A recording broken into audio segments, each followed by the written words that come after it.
Donc ce matin, nous allons lire le psaume 14 ensemble.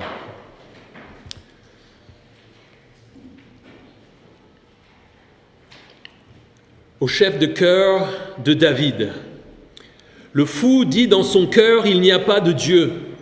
Ils se sont corrompus, ils ont commis des actions abominables. Il n'y en a aucun qui fasse le bien. Du haut du ciel, l'Éternel observe les hommes pour voir s'il y en a un qui est intelligent, qui cherche Dieu. Tous se sont éloignés, ensemble ils se sont pervertis. Il n'y en a aucun qui fasse le bien, pas même un seul. Tous ceux qui commettent l'injustice n'ont-ils aucune connaissance ? Ils dévorent mon peuple, ils le prennent pour nourriture. Ils ne font pas appel à l'Éternel. C'est alors qu'ils trembleront d'épouvante, car Dieu est au milieu des justes. Vous bafouez l'espoir du malheureux. Sachez que l'Éternel est son refuge. Oh, qui accordera depuis Sion la délivrance à Israël ? Quand l'Éternel rétablira son peuple, Jacob sera dans l'allégresse et Israël se réjouira. Amen. Alors c'est un psaume intéressant, on ne va pas trop s'y attarder ce matin, mais si nous nous tournons dans la suite des psaumes, au psaume 53, je vais vous lire le psaume 53. Le fou dit dans son cœur, il n'y a pas de Dieu. Ils se sont corrompus, ils ont commis des injustices abominables.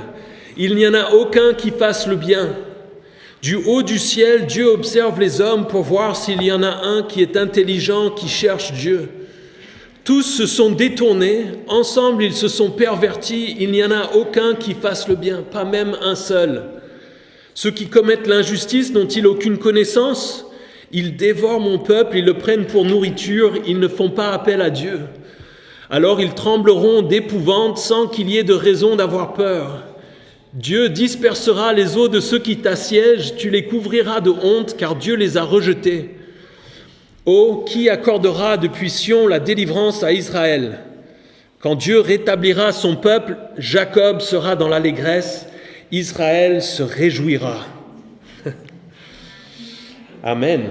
On a une copie presque conforme, c'est intéressant, c'est un peu surprenant. On ne s'attend pas forcément à ça dans les psaumes. Si c'est répété 2 fois, c'est qu'il doit y avoir quelque chose à creuser. C'est peut-être un passage important, si c'est répété 2 fois.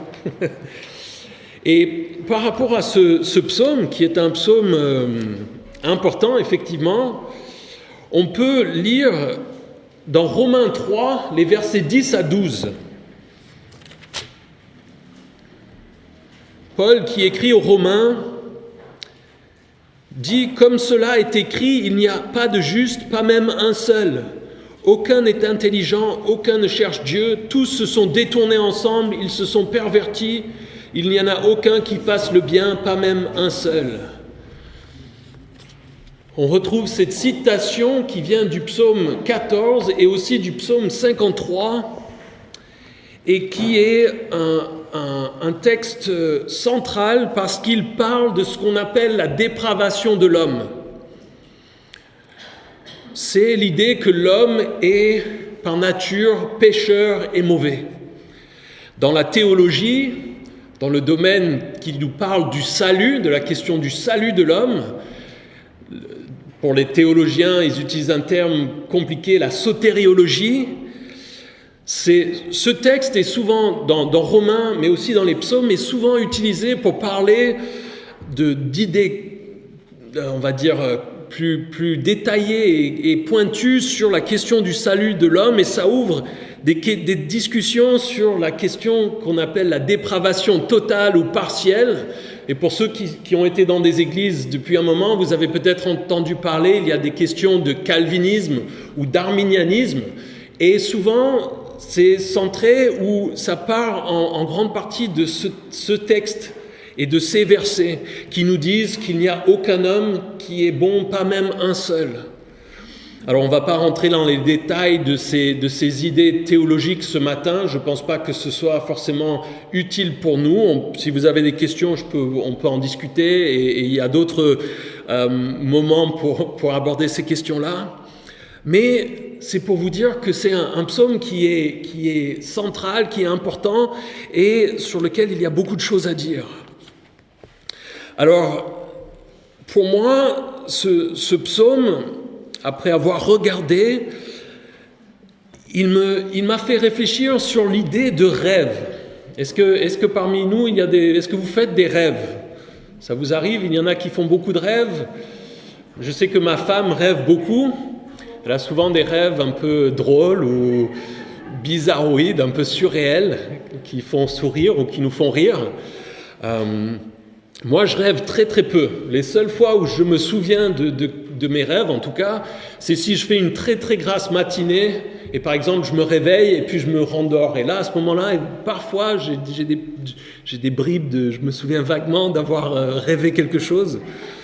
Ma femme est toujours étonnée que je me souvienne pas plus de mes rêves. C'est des questions. On est tous faits un petit peu différemment. Est-ce que vous avez vu, il y a un film qui est sorti il y a peut-être 5-10 ans qui s'appelait Inception.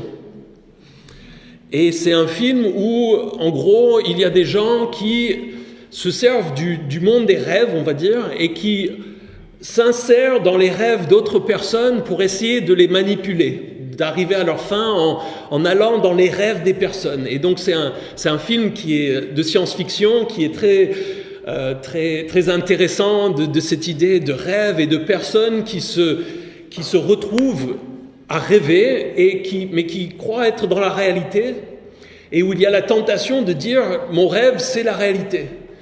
Et de se retrouver et de croire que ce monde de rêve est finalement ce qui est vrai. Et les protagonistes dans le film essayent de rentrer, de s'insérer dans ces rêves et d'aller influer légèrement pour que la personne soit affectée et pour qu'ils puissent arriver à leur fin. Mais moi, surtout, ce qui m'a rapproché, et je vous expliquerai un petit peu comment j'arrive à cette idée avec ce psaume, mais cette idée de monde de rêve où on pense qu'on est dans la réalité, mais que ce n'est pas la réalité. Et on pense qu'on est en train de voir les choses qui se passent vraiment, et peut-être même qu'on se laisse guider et influencer par ces choses, peut-être même motivé par certaines choses dans ce monde de rêve qui n'est pas la réalité. Et pour moi, aujourd'hui, dans ce psaume, il est question de l'homme fou qui a perdu le contact avec la réalité de Dieu. Et qui, pour une raison ou pour une autre, dit « je vais préférer rester dans ce monde où je dis il n'y a pas de Dieu » plutôt que d'accepter la réalité qu'il y a un Dieu.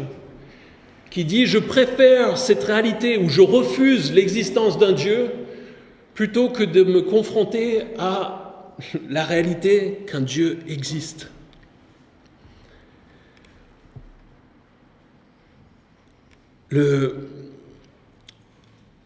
C'est quelque chose, on pourrait passer beaucoup de temps sur cette idée de l'homme, de la psychologie, de comment nous percevons la réalité, de comment nous laissons convaincre ou pas par des choses suivant ce que nous avons comme motivation ou comme un désir profond dans nos cœurs.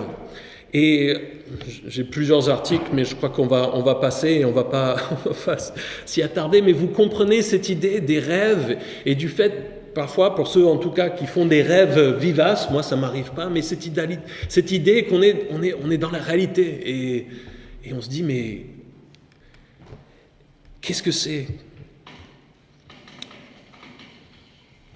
Donc le psaume commence au verset 1, comme les psaumes de ces dernières semaines, au chef de chœur de David. Le fou dit dans son cœur, il n'y a pas de Dieu. Ils se sont corrompus, ils ont commis des actions abominables. Il n'y en a aucun qui fasse le bien. Le fou dit dans son cœur. Qu'est-ce que c'est un fou ? c'est une personne qui est folle. C'est quoi la définition? On peut chercher dans les dictionnaires, on peut aller voir. Il y a l'idée que c'est quelqu'un qui a perdu la raison, qui a perdu la faculté de bien juger, de discerner ce qui est vrai ou faux, de discerner ce qui est bien ou mal. Dans une des définitions, il disait que c'était quelqu'un qui a perdu l'ensemble des qualités de celui ou celle qui sait se rendre maître de ses impulsions, de son imagination, notamment dans son comportement et dans ses actes. Un fou, c'est quelqu'un qui n'arrive plus à juger correctement, qui n'arrive plus à discerner le vrai du faux, le bien du mal, et qui, d'une certaine manière, n'est plus maître de lui-même dans son comportement et dans ses actes. Parce qu'il se laisse souvent motiver ou diriger par une perception corrompue de la réalité. Si vous allez dans un asile de fous, il vous parle et vous vous dites dans votre tête, tout ce qu'il est en train de me dire, c'est complètement faux. Je suis Napoléon. ou etc., etc. Et c'est souvent ces personnes dont c'est un état extrême, dans ce cas-là, sont convaincus d'une réalité qui n'est pas vraie. Convaincus que ce qu'ils perçoivent est vrai, mais ce n'est pas vrai. Et David, ici, il dit, le fou, c'est celui qui dit qu'il n'y a pas de Dieu.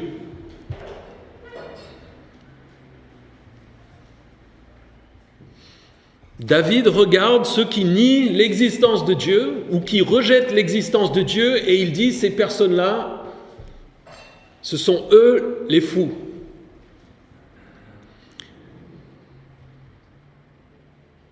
C'est vraiment quelque chose, pour moi, sur laquelle on doit, en tant que chrétien, réfléchir. Sur la manière dont les gens perçoivent leur réalité, pour la manière dont les non-croyants perçoivent la réalité du monde, en disant « il n'y a pas de Dieu ». Et ici, c'est intéressant parce quand on discute avec les gens et qu'on parle de Dieu et que les gens rejettent ou nient l'existence de Dieu et sont en désaccord avec nous en tant que chrétiens, nous avons souvent une manière d'aborder cette discussion qui est principalement basée sur l'idée d'une démonstration empirique ou scientifique ou théorique de l'existence de Dieu. On est souvent à se dire, il faut que j'essaye par A plus B, on va CQFD, et etc., etc. Je vais démontrer quelque chose.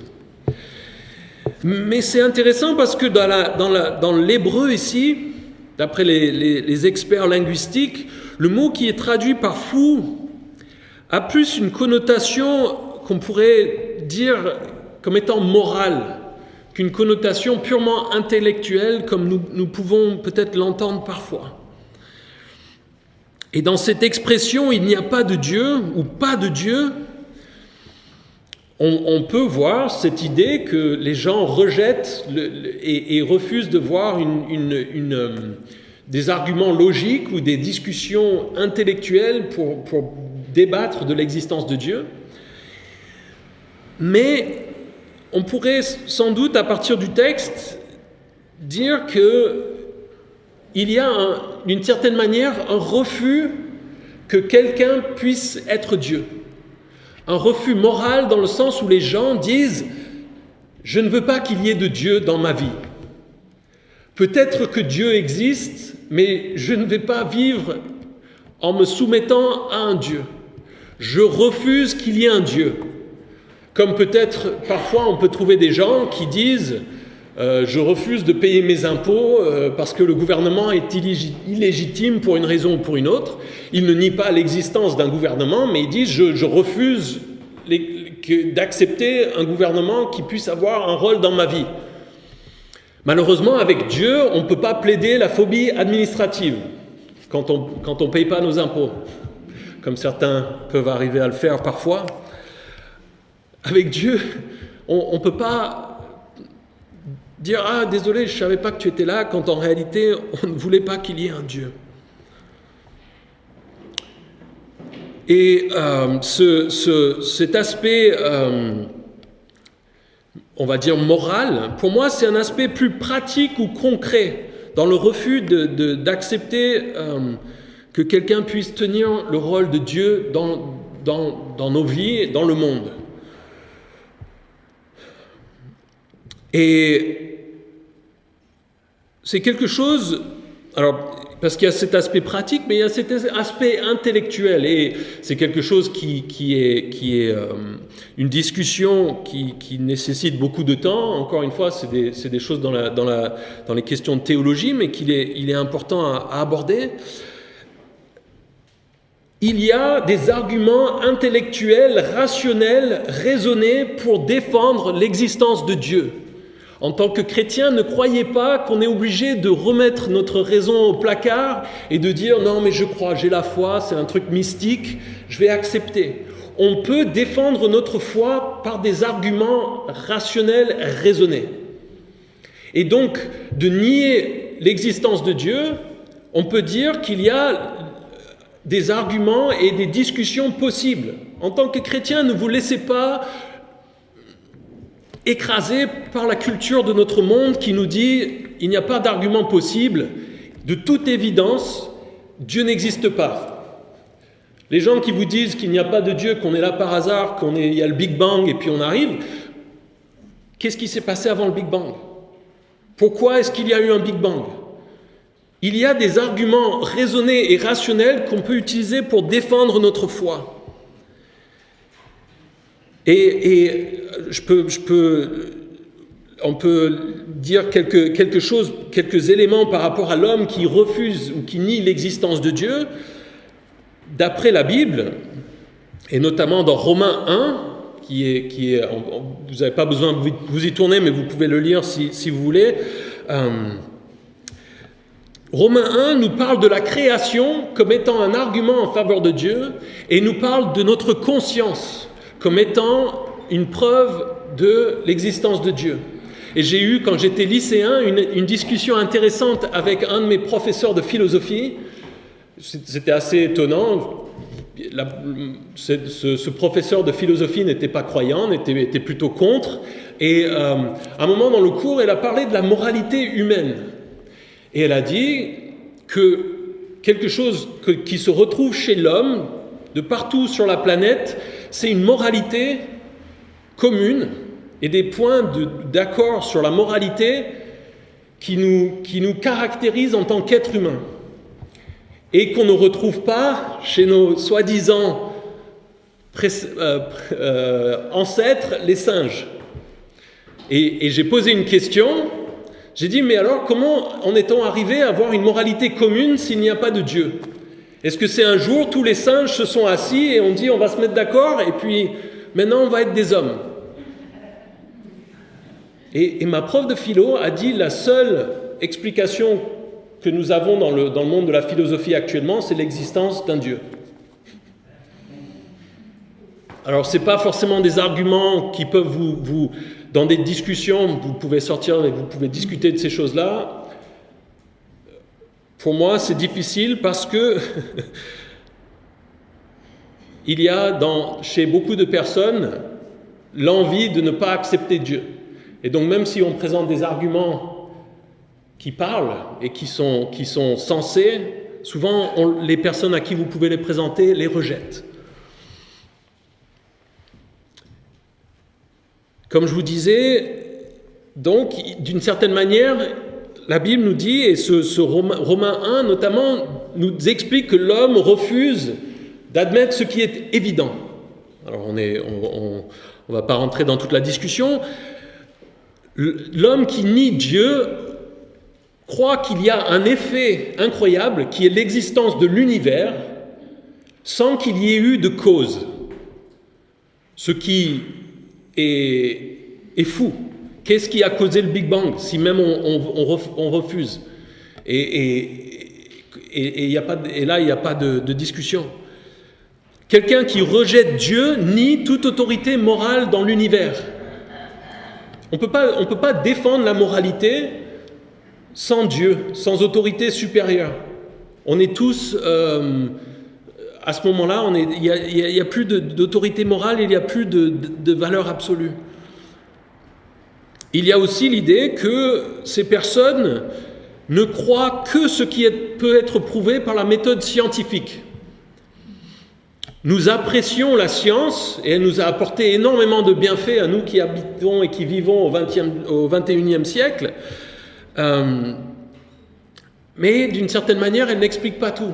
Et si vous allez discuter avec des scientifiques, vous verrez que dans la méthode scientifique, il y a une sorte il y a des limites, où il y a des tâtonnements et des choses où on n'a pas l'explication de tout. Par exemple, qu'est-ce qu'il y avait avant le Big Bang pour ceux qui sont scientifiques? Comment est-ce qu'on trouve ce qu'il y a eu avant? Est-ce qu'il y a une expérience qu'on peut mener? Est-ce qu'on peut... Et il y a une limitation. Et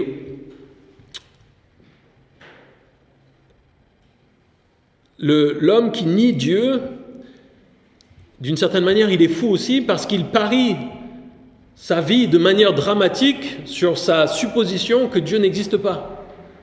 S'il se trompe, il va le regretter à un moment ou à un autre. Et il refuse aussi d'être convaincu de l'existence de Dieu par certains arguments qui sont puissants. Je vais vous en donner quelques-uns. Si ça vous intéresse, on peut vous donner je peux vous conseiller des livres. Cette discussion et cette défense de la foi chrétienne, c'est le domaine de ce qu'on appelle l'apologétique. C'est l'idée d'une apologie en défense de la foi chrétienne. Et il y a des livres qui peuvent vous aider à comprendre ces choses et à les lire et à en discuter sans que vous ayez besoin d'avoir un doctorat en philosophie, etc., etc. Et pour beaucoup, pour certains, c'est extrêmement important pour leur foi.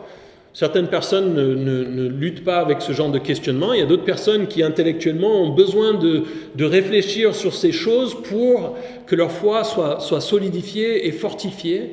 Et donc si c'est des choses sur lesquelles vous vous posez des questions, cherchez, il y a des réponses. Vous n'êtes pas obligé de juste dire « Ah Dieu, aide-moi avec la foi, tant pis pour les questions, etc., etc. » Vous pouvez vraiment creuser.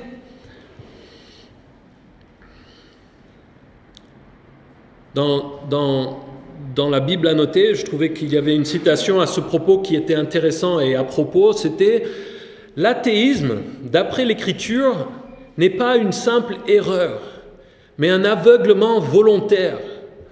Pour nier Dieu, il faut en effet non seulement étouffer la voix du cœur et de la conscience, mais aller à l'encontre des lois les plus élémentaires de la pensée, renoncer à admettre une cause première et un but final, faire du monde un ensemble de phénomènes sans raison d'être et sans idée directrice. » Alors, quelques éléments pour juste vous les présenter, c'est des choses peut-être dont vous n'avez pas entendu et peut-être que ça vous mettra un peu de curiosité. Il y a des arguments en faveur de l'existence de Dieu. On parle de l'argument cosmologique, l'idée que l'existence de l'univers implique l'existence d'un Dieu créateur. Comme je vous disais, la question du Big Bang, c'est venu d'où? Il y avait quelque chose. L'argument téléologique, c'est un autre argument qui est que l'univers est complexe et ordonné et doit donc avoir été conçu par un Dieu concepteur. Une grande partie de la science a trouvé son origine dans le fait que les scientifiques étaient chrétiens et ils croyaient en un Dieu rationnel et raisonné et ordonné qui faisait les choses avec des lois et des règles et avec un système. Et ce sont ces hommes qui croyaient en Dieu, qui croyaient que Dieu avait fait l'univers d'une manière qui était raisonnée et systématique, qui ont dit on va chercher à le comprendre. Avant que ces hommes n'arrivent, c'était le mysticisme, c'était les croyances les plus folles, c'était les superstitions, Ça, c'est ce qu'on appelle l'argument téléologique. Il y a l'argument anthropologique, un petit peu avec cette idée de moralité commune à l'être humain. C'est la nature unique et le caractère présent dans l'être humain implique l'existence d'un Dieu relationnel. Il y a aussi donc cet argument moral, l'existence d'une moralité qui implique l'existence d'un Dieu qui gouverne. Ça, c'est quelques points, quelques éléments sur lesquels vous pouvez creuser, mais il y a des livres excellents là-dessus qui vous permettent de chercher, de réfléchir et de confronter vos idées à ces choses. Et peut-être aussi de discuter avec des personnes qui vous disent « Non, Dieu n'existe pas, c'est ridicule ». Et c'est pas évident, comme je vous le disais, parce que souvent, même si on présente des arguments rationnels, des arguments forts, l'être humain est souvent susceptible à ce qu'on appelle le biais de confirmation. Ce qu'on croit ou ce qu'on a envie de croire, on va toujours aller voir les points qui défendent ça et rejeter les points qui nous disent le contraire. Et ici, David, il dit, le fou dit dans son cœur. C'est pas dans son intelligence, c'est dans son cœur. L'homme rejette Dieu, n'est pas simplement troublé par des objections rationnelles, intellectuelles à l'existence de Dieu. Comme je vous le disais, pour beaucoup d'hommes, dans leur cœur, ils ne veulent pas qu'il y ait de Dieu. Et le plus souvent, il s'agit en fait de raisons morales. Et donc les gens, si vous présentez des arguments forts pour l'existence de Dieu, ou en allant poser l'existence de Jésus, ne serait-ce que ça, ils ne veulent pas l'entendre. Et c'est pour ça parfois que les discussions tournent un petit peu en rond ou peuvent être difficiles, parce qu'il y a un refus moral du cœur. Et Jésus le disait dans Jean 3, 20, « En effet, toute personne qui fait le mal déteste la lumière et elle ne vient pas à la lumière pour éviter que ses actes soient dévoilés. » Et on le voit, je pense, aussi dans le péché originel, dans la chute de l'homme avec Adam et Ève, où la tentation, c'était de dire, vous pouvez être Dieu. Vous avez un Dieu qui vous dit ce qu'il faut faire, qui vous dirige, mais vous pouvez être indépendant.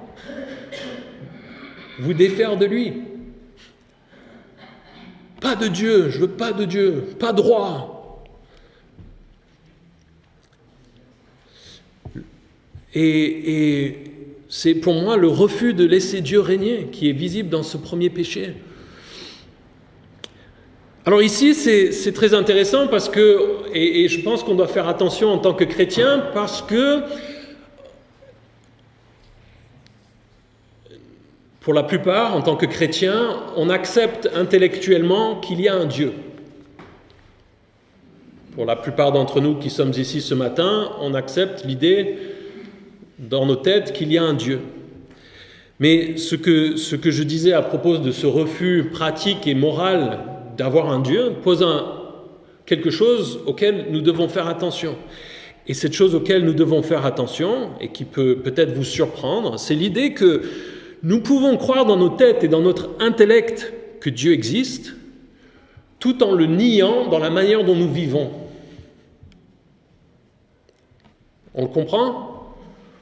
On peut croire en Dieu en théorie, mais être athée en pratique et dans la manière dont nous vivons. Et je pense que c'est vraiment un danger pour nous en tant que chrétiens aujourd'hui. Nous croyons peut-être en Dieu en théorie, mais dans la pratique, nous vivons comme les gens du monde, pour les plaisirs de ce monde, pour ce monde présent, pour le matérialisme, comme tous les autres. Nos cœurs et nos vies ne manifestent pas forcément une foi en Dieu. Un Dieu qui règne comme un maître sur nos vies. Et je peux vous dire, et je dois demander pardon à Dieu souvent, parce que je retombe dans ce péché souvent de vouloir être celui qui dirige et de refuser l'autorité de Dieu dans ma vie.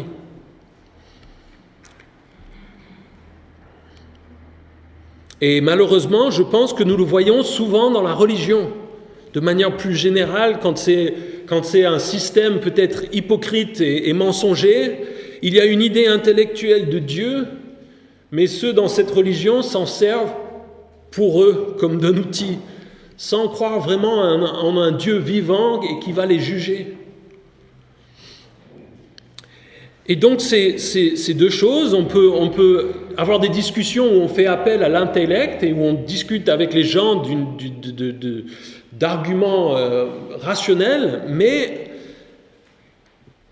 nous devons aussi nous rendre compte que parfois il y a besoin que ça parle au cœur de ces personnes.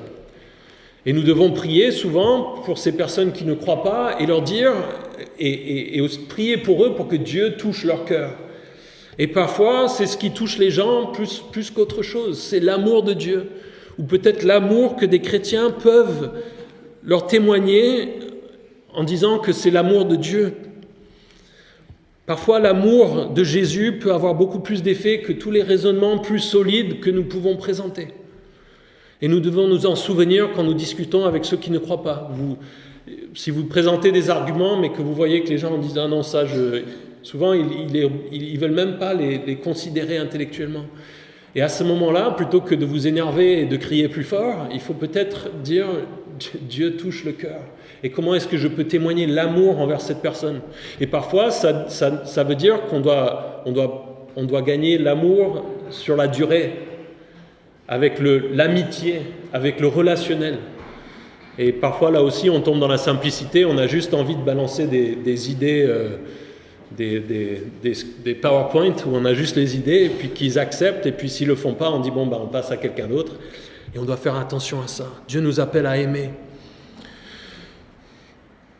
Alors David continue dans ce psaume, on va arriver au verset 2, un de ces quatre.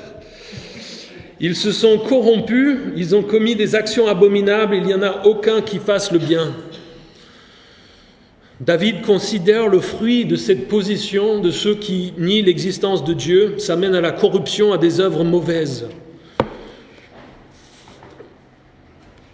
Ça ne veut pas dire que tous ceux qui nient l'existence de Dieu vivent des vies dissolues, alors que ceux qui croient en Dieu et qui suivent Dieu vivent des vies forcément parfaites, nous le savons bien. Mais il y a quand même une différence marquée entre ceux qui prennent Dieu au sérieux et les autres. Et ici, cet argument, aucun ne fait le bien. La Bible nous présente l'homme qui est tellement corrompu par le péché qu'il ne fait pas le bien instinctivement. Et même le bien qu'il peut faire est souvent teinté par le péché, par des motivations égoïstes, etc. Nous sommes nés avec la volonté et la capacité de faire du mal et de pécher.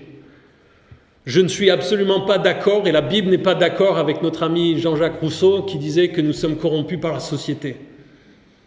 Les enfants, comme je l'ai déjà dit par le passé, quand vous ne leur donnez pas le lait dont ils ont besoin alors qu'ils ont quelques jours, ils vous crient dessus déjà. Ils sont complètement égoïstes dès la sortie du ventre. On n'a pas besoin d'apprendre aux enfants à mentir et à pécher, malheureusement. C'est une question, je vous invite à peut-être réfléchir là-dessus. Là aussi, un argument qui peut être dans une discussion avec quelqu'un. J'ai trouvé cette idée fascinante. La facilité se trouve toujours dans nos vies dans le fait de pécher ou de faire le mal. C'est pas étonnant si Dieu n'existe pas, s'il n'y a pas de moralité. Pourquoi la solution facile, c'est toujours quelque chose de mauvais qui va faire du mal aux autres, où on a besoin de mentir, de ne pas être honnête. Presque toujours.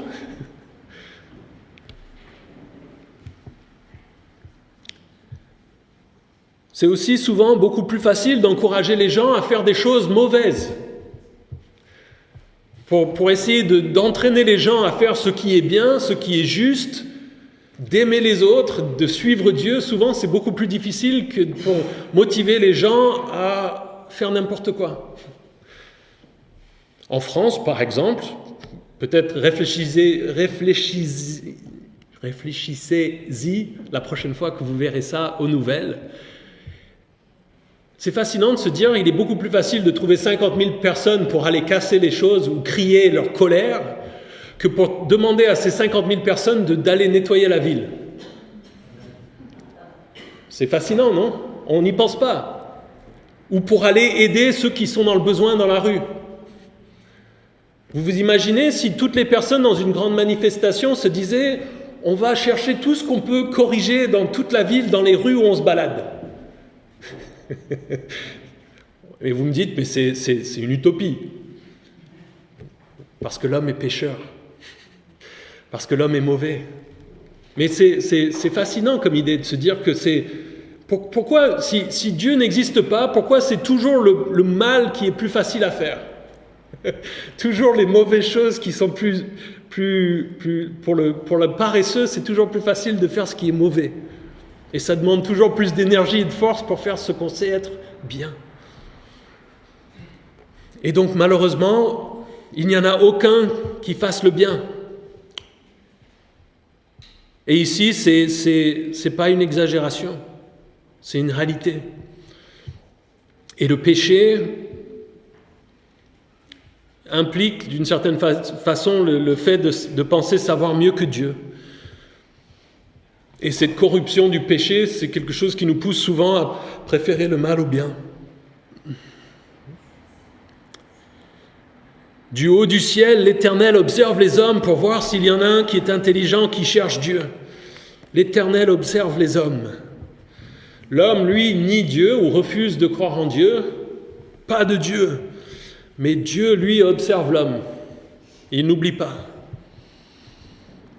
Et d'une certaine manière, certains hommes voudraient que Dieu nous laisse tranquilles. Mais nous avons besoin de Dieu. Notre vie, notre monde dépendent de sa présence et de sa bonté, même pour ceux qui le rejettent. Que Dieu nous laisse tranquilles, ça veut dire qu'on se retrouve en enfer. Si on veut être séparé de Dieu, on va en enfer. Et ça, c'est la réalité que nous présente la Bible. Et dans cette vie, Dieu fait lever son soleil sur les méchants et sur les bons, et il fait pleuvoir sur les justes et les injustes. Nous avons en lui la vie, le mouvement et l'être, tous autant que nous sommes, croyants, ceux qui sont justifiés par la foi en Jésus-Christ, comme ceux qui rejettent Dieu. Et ici, cette idée que Dieu, du haut du ciel, observe l'homme, il y a des passages dans la Bible où on voit ce comportement de la part de Dieu, et souvent avant qu'il n'intervienne, vous pouvez retrouver notamment dans la Genèse, quand il est question de la tour de Babel, ou avant le déluge, quand Dieu observe la méchanceté de l'homme, il y a cette idée que Dieu est assis et qu'il regarde ce que fait l'homme. Et ici, il est dit qu'il cherche, s'il y en a un qui est intelligent, qui cherche Dieu. Il cherche l'intelligence et il cherche ceux qui le cherchent. On peut penser que l'intelligence dont il est question ici, c'est le QI. Est-ce qu'il y a des gens qui sont vraiment malins? Et Dieu, peut-être qu'il se dit, est-ce qu'il y a des gens assez intelligents pour arriver à me comprendre, à arriver à mon niveau? Et si on a cette idée-là, je pense qu'on peut être rapidement découragé parce que, je ne sais pas vous, mais moi je n'ai pas le sentiment d'être un génie, peut-être qu'il y en a parmi nous, mais de me dire que je vais arriver intellectuellement au niveau de Dieu ou au même niveau que Dieu, malheureusement, moi j'ai fait le deuil de cette réalité dans ma vie depuis longtemps. Je ne sais pas où vous en êtes, mais Dieu ne pense pas principalement à l'intellect ici. Heureusement. Dieu cherche des hommes qui comprennent son plan, sa volonté, son cœur, et qui le recherchent pour sa justice. Ici, en fait, il fait une équivalence entre l'intelligence et celui qui cherche Dieu. Et si je vous pose la question, est-ce que l'homme, naturellement, cherche Dieu ? Vous me répondriez peut-être oui, en vous disant oui, il y a des religions, on voit que de par tout dans le monde, il y a des religions, que Dieu est présent dans toutes les cultures, qu'il y a une présence de la foi. Mais je pense qu'on peut discuter, en tout cas argumenter du contraire et dire que l'homme, dans toutes ses religions, ses rites et ses pratiques, ne recherche pas le vrai Dieu et se crée plutôt une idole qui le sert et qui le place, lui, l'homme, au centre, plutôt que de se soumettre à la volonté et à la souveraineté du Dieu réel. Et c'est souvent ce qu'on dit concernant la foi chrétienne d'ailleurs et de Jésus, c'est que les religions du monde, c'est l'homme qui cherche à atteindre Dieu, qui dit moi par mes efforts, je vais me comporter bien, je vais faire ce qu'il faut et Dieu va m'accepter. Je vais m'imposer à Dieu. Et la Bible, et pour moi la foi chrétienne nous dit, tu ne peux pas y arriver, tu es mauvais, tu es pécheur et tu ne peux pas accéder à Dieu. Et la foi chrétienne, c'est Dieu qui descend vers l'homme, c'est Dieu qui intervient dans sa grâce dans l'histoire de l'humanité, qui envoie son Fils Jésus pour mourir à notre place et pour que nous puissions être sauvés. Et c'est intéressant d'ailleurs, si on lit la suite de Romains 3, ce que nous avons lu tout à l'heure, mais si vous regardez le passage plus complètement, il y a l'idée que l'homme ne cherche pas Dieu. Tous se sont éloignés, ensemble ils se sont pervertis, il n'y en a aucun qui fasse le bien, pas même un seul. Tous se sont éloignés, pervertis, ils sont mauvais. Ce verset-là est aussi repris dans Romains 3, dans ce diagnostic sans appel de l'humanité qui nous est présenté par Dieu de l'homme dans son péché. Il n'y a pas d'issue possible. Dieu observe l'homme et ne voit pas de bonnes choses. L'homme s'est détourné de lui et est corrompu. Ici, c'est intéressant pour vous donner un petit peu de coloration à cette idée de perverti. Le mot dans le texte hébreu, d'après les experts en linguistique, c'est un mot qu'on pourrait utiliser pour décrire le lait qui a tourné, le lait rance. Vous voyez, si ça vous est déjà arrivé de vous verser un verre de lait et de le boire sans faire attention, c'est pas très agréable.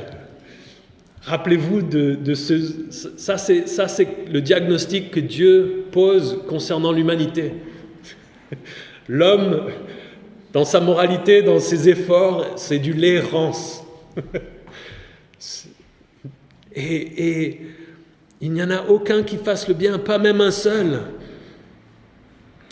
Dieu ne trouve personne qui fait le bien parce qu'il n'y en a pas.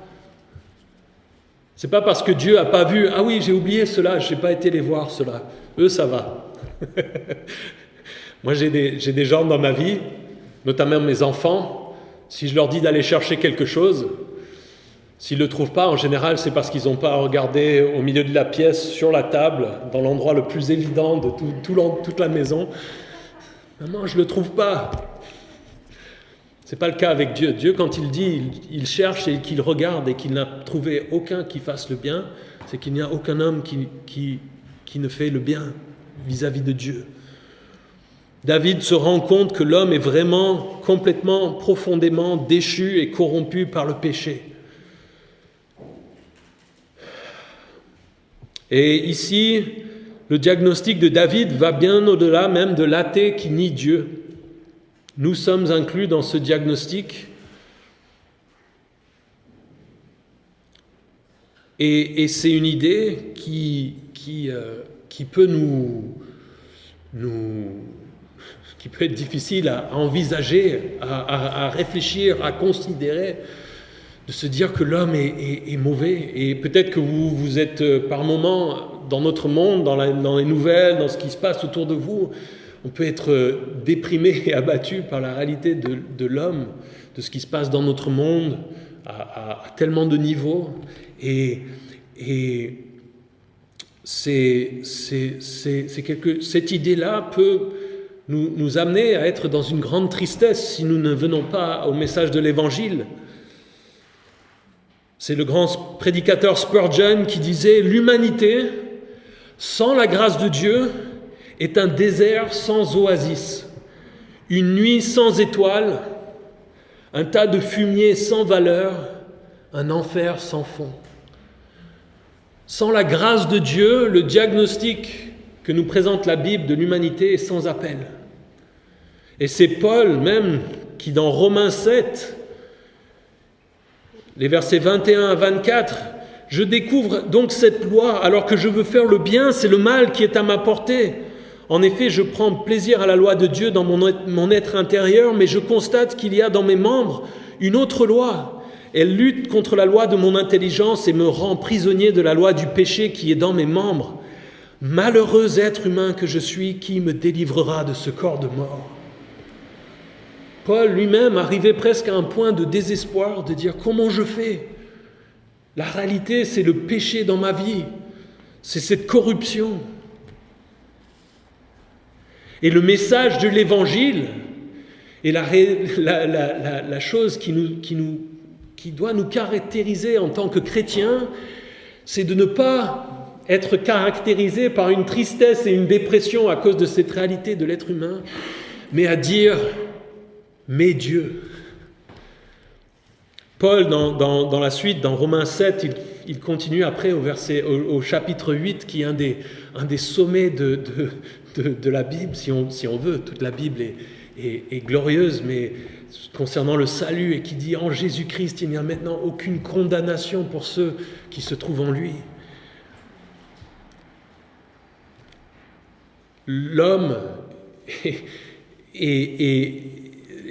c'est un désert sans oasis, une nuit sans étoiles, un tas de fumier sans valeur, un enfer sans fond. Mais Dieu, dans son amour, a donné son Fils Jésus, afin qu'aucun ne périsse, mais que tous puissent parvenir au salut par la foi en lui. C'est au sein même de ce diagnostic sans espoir que l'Évangile éclate avec le plus de force. Et présenter l'Évangile nous appelle, et la Bible nous appelle à présenter ce diagnostic. Quand nous parlons de l'Évangile, nous devons aussi parler du péché.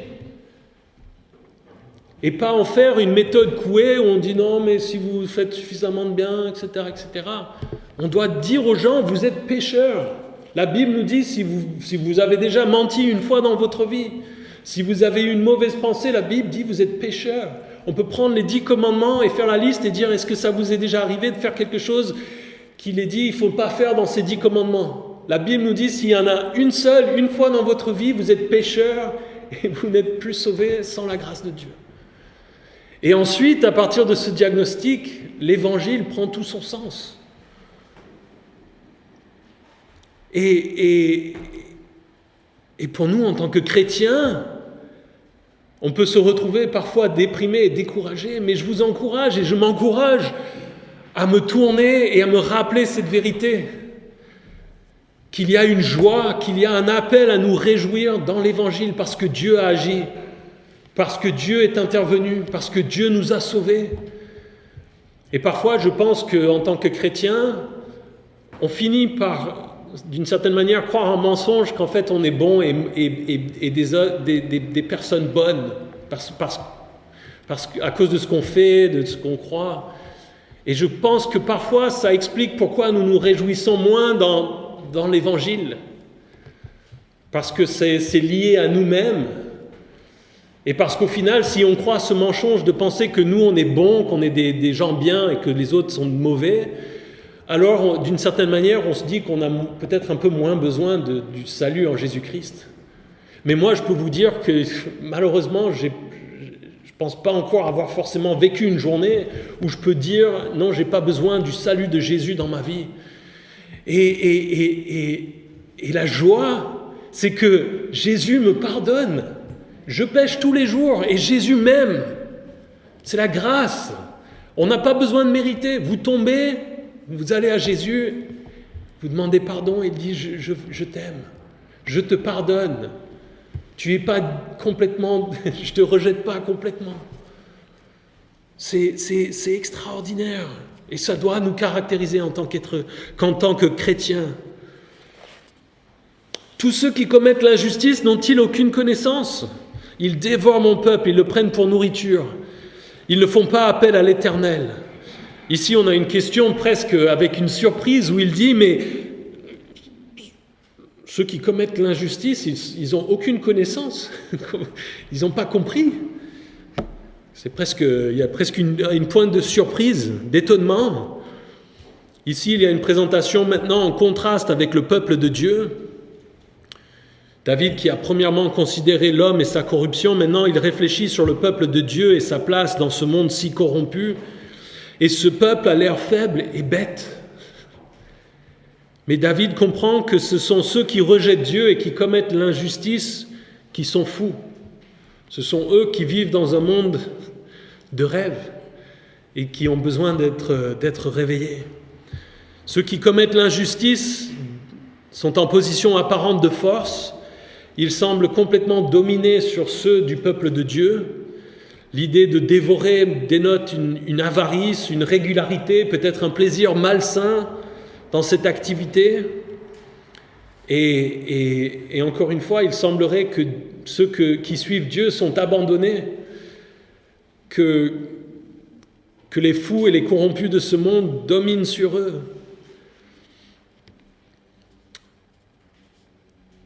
C'est intéressant et presque un contraste ou presque une contradiction ici, là où David dit il n'y en a aucun qui fasse le bien, non pas même un seul, qu'il n'y a aucun homme qui soit justifié, mais pourtant après il parle du peuple de Dieu, comme s'il y avait quand même un reste. Et pour moi, ce n'est pas l'idée qui va à l'encontre qu'il n'y en a aucun qui fasse le bien ou qui soit pécheur, évidemment.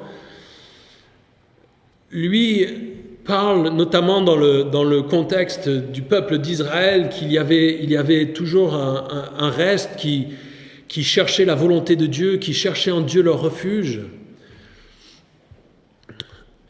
Mais nous savons aussi que ces personnes qui font partie du peuple de Dieu, ils font partie par la grâce de Dieu, pas par leur propre mérite, pas par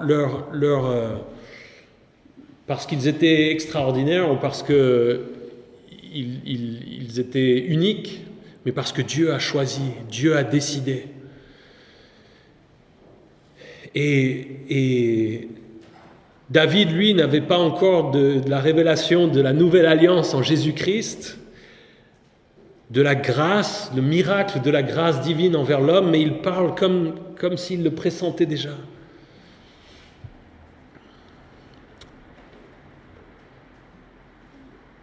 Ces gens qui commettent l'injustice, qui n'ont aucune connaissance, ils dévorent mon peuple, ils le prennent pour nourriture et ils ne font pas appel à Dieu, à l'Éternel.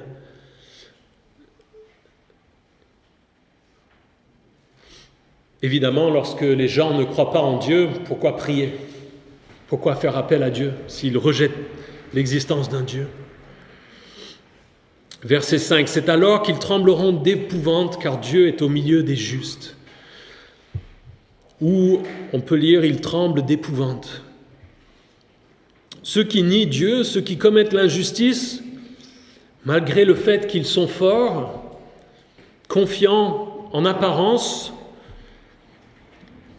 je pense qu'en général, ils vivent en réalité dans une grande peur. Parce qu'ils ne peuvent effacer complètement le fait que Dieu est au milieu des justes, qu'il y a un Dieu. Et même s'ils ont peut-être supprimé la voix de leur conscience qui leur dit ce qui est bien ou mal, je pense qu'il reste quand même la question de se dire « Je parie sur le fait qu'il n'y a pas de Dieu, mais qu'est-ce qui se passe si je me trompe ?» Et peut-être qu'ils tremblent d'épouvante ou qu'ils trembleront d'épouvante à un moment donné. Leur conscience les hante. Et aussi fort qu'ils soient, peut-être au moment où ils vivent en réalité un combat permanent contre Dieu. Et le problème avec ça, c'est qu'ils ne gagneront jamais. Car Dieu est présent. Dieu est au milieu des justes. Dieu est dans nos cœurs lorsque nous mettons notre foi en Jésus-Christ. Jésus vient dans notre cœur. La Bible nous dit aussi, là où 2 ou 3 sont réunis, il est au milieu de nous. Et au verset 6, il continue, « Vous bafouez l'espoir du malheureux, sachez que l'Éternel est son refuge.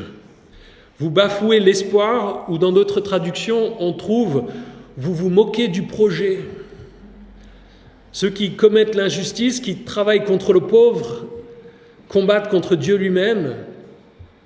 Mais ils s'opposent ou ils se moquent aussi du projet ou de l'espoir du juste ou du malheureux. Dans les psaumes, c'est l'idée de ceux qui suivent Dieu et qui sont persécutés ou qui sont malheureux parce qu'ils sont fidèles à Dieu et parce que des hommes méchants viennent les attaquer. Mais quel est l'espoir du malheureux? Quel est son projet? C'est de s'en remettre à Dieu, car il voit sa propre faiblesse et son grand besoin. C'est aussi de voir la fin du méchant et de savoir que le malheureux se dit « je dois chercher Dieu parce que si je rejette Dieu, ça va mal se finir ». C'est de croire la parole de Dieu, la Bible, pour le conseiller. C'est son espoir, son projet. Et c'est de prier Dieu car il croit en Dieu et il voit dans son expérience que Dieu répond.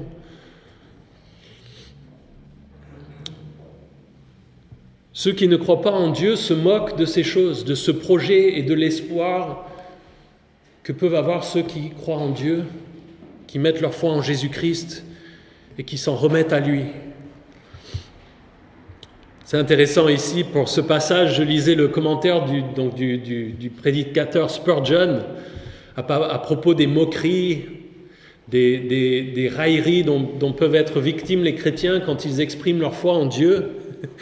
Et Spurgeon, qui n'était pas quelqu'un qui allait à demi-mesure ou de main morte, il dit aux croyants qui peuvent être sujets de moqueries de la part des non-croyants, il leur dit « Si les moqueries peuvent te faire abandonner ta foi, alors tu n'as rien qui soit digne à avoir ou à être obtenu. » Et il continue « Si tu ne peux pas endurer les moqueries qui ne te font pas de mal physique, tu es comme un mollusque sans colonne vertébrale. Tu as peut-être peur des blagues, des moqueries, etc., mais Dieu t'a rendu droit et juste, alors tiens-toi droit comme un homme. » Je trouvais ça... Parfois on y va... N'aie pas peur des moqueries. Spurgeon, il en appelle à autre chose. Sois un homme. Dieu t'a rendu juste et droit, alors comporte-toi comme un homme face à ces choses. Et n'aie pas peur de ces moqueries ou de ces railleries. Et peut-être que parfois, on a besoin d'entendre ça. Je pense que parfois, j'ai besoin de l'entendre. L'Éternel est son refuge. Encore une fois, David l'a vécu vraiment. Ça doit être notre vérité aussi, notamment avec l'opposition que nous pouvons avoir, peut-être dans les discussions, dans les moqueries, dans les railleries, avec les gens qui ne croient pas, qui veulent rejeter l'existence de Dieu. On s'en remet à Dieu. Et on va pas s'y attarder parce que j'ai déjà assez parlé ce matin, mais on pourrait réfléchir sur le fait que quand on est réfugié en Dieu, on est dans un refuge ou dans une forteresse inattaquable, inébranlable. Ô qui accordera depuis Sion la délivrance à Israël. Quand l'Éternel rétablira son peuple, Jacob sera dans l'allégresse, Israël se réjouira. David sait et croit ces réalités, que Dieu est un refuge pour son peuple, que les méchants ne gagneront pas. C'était parfois difficile à le voir dans son présent, mais David exprime ce souhait de voir Dieu amener la victoire finale et la délivrance qu'il a promise à son peuple. Et c'est quelque chose qui nous caractérise en tant que chrétiens. Nous ne voyons pas encore la victoire finale et complète de Jésus. Nous l'avons discuté et vu en étudiant le livre de l'Apocalypse, mais nous prions pour ça. Et c'est quelque chose que nous exprimons et nous devons exprimer, qui fait partie de qui nous sommes en tant que chrétiens, c'est de dire, un petit peu comme nous avons vu dans les psaumes passés, « Jusqu'à quand, Éternel ? Reviens !» Et c'est ce que nous voyons aussi, notamment dans le Notre Père. « Délivre-nous, que ton règne vienne !» C'est assez clair dans la prière du Notre Père, mais parfois nous le disons avec tellement d'habitude que nous n'y pensons plus. Et Dieu va le faire. Et nous, son peuple, nous allons nous réjouir. David, ici même, il anticipe joyeusement la délivrance à venir. Il le croit comme si c'était déjà fait. Et je crois que ça doit être aussi notre réalité, que nous croyons que Dieu va nous délivrer complètement, que ce soit du péché, que ce soit des maladies et des difficultés de ce monde. Nous ne voyons pas encore le plein accomplissement de ces choses, mais nous faisons confiance à Dieu qu'il va le faire. Et c'est cette réalité-là dans laquelle nous voulons vivre et nous réjouir. Et ne pas être dans un monde de rêve où nous disons il n'y a pas de Dieu, tout ça c'est des chimères. Nous, en tant que chrétiens, nous devons être dans la réalité du Dieu de la Bible qui a envoyé son Fils Jésus mourir pour nous, pour que nous puissions être sauvés. Réjouissons-nous dans ces réalités. Prions.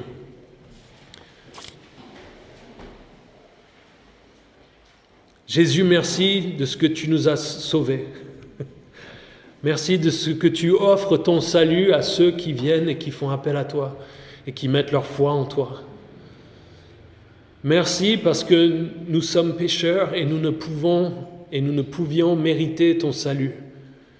Nous qui sommes comme du lait rance, dans notre péché, tu nous as aimés le premier et tu es venu nous sauver. Et nous voulons vivre toujours plus à ton image. Continue ton œuvre de sanctification. Continue de nous travailler, d'enlever le péché dans nos vies, Seigneur. Mais aide-nous aussi à ne jamais nous appuyer sur l'absence de péché ou le bien que nous pouvons faire, Seigneur. À toujours nous réjouir sur ta grâce et ton pardon immérité. Que ça produise en nous une grande joie et l'envie d'en parler autour de nous, Seigneur. Nous sommes sauvés parce que tu es venu. Tu as fait le premier pas. Et nous avons simplement à t'accepter, Seigneur. Merci pour ce salut si facile, si abondant et si généreux de ta part. Travaille dans nos vies et dans nos cœurs, Seigneur. Aide-nous aussi à défendre ton existence à qui veut s'y opposer, Seigneur. Et à t'obéir en parlant de toi autour de nous, Seigneur. Aide-moi à être, comme Spurgeon le disait, un homme qui se tient droit et juste parce que tu es avec moi et tu es mon refuge, Seigneur. Merci pour ce temps ensemble ce matin. En ton nom nous prions. Amen.